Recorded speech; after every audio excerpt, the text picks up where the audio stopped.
Преступление и наказание. Страницы прошедшего с эпилогом.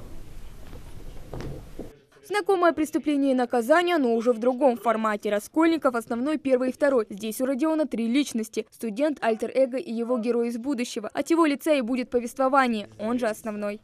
Я задам тебе вопрос, а Я задам, ты слушай! Ты бы сам смог убить старуху, да или нет? Разумеется, нет. Нет, разумеется. Я для справедливости. А нет тут никакой справедливости.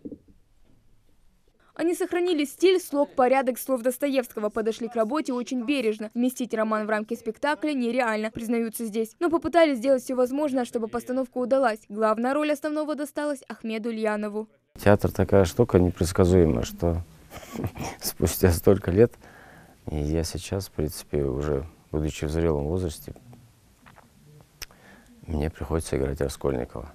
Но здесь такой чуть-чуть очень, на мой взгляд, интересный ход. Мы его играем как его воспоминания.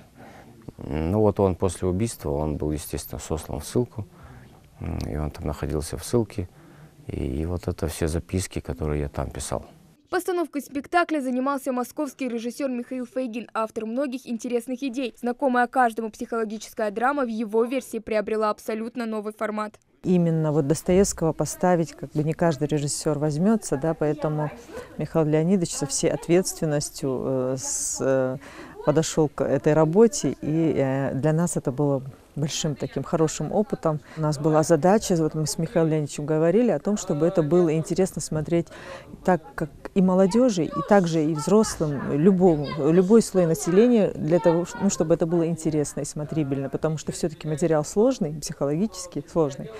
Поэтому, мне кажется, все это удалось. Процесс превращения добропорядочного, умного и доброго юноши в преступника, а также то, как совершивший преступление Раскольников может искупить свою вину, обещает показать в полной мере. Кстати, старуху-процентщицу Алену Ивановну также сыграют сразу 3 актрисы, но в отличие от главного героя, мысли ее личности совпадают.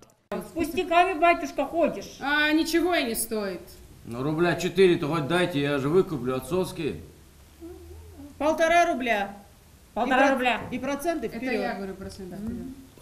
1,5 рубля. 1,5 рубля. А вот Рустам Евлоев со студенческих лет мечтал сыграть главного персонажа романа Достоевского. В этом спектакле, помимо роли Раскольникова II, ему достанется и совершенно противоположное – следователя Порфирия Петровича. Несмотря на то, что персонажи двух разных сторон, каждый актеру понравилось по-своему. Человек же неосознанно идет на какие-то свои преступления, но потом все равно к нему приходит ясность, и он осознает, и приходит на правильный путь, так скажем. «Преступление и наказание» Достоевского – это как настольная книга. Скажем, в управлениях Следственного комитета там очень много интересных находок. И я себя немножко даже с другой стороны увидел в этой роли.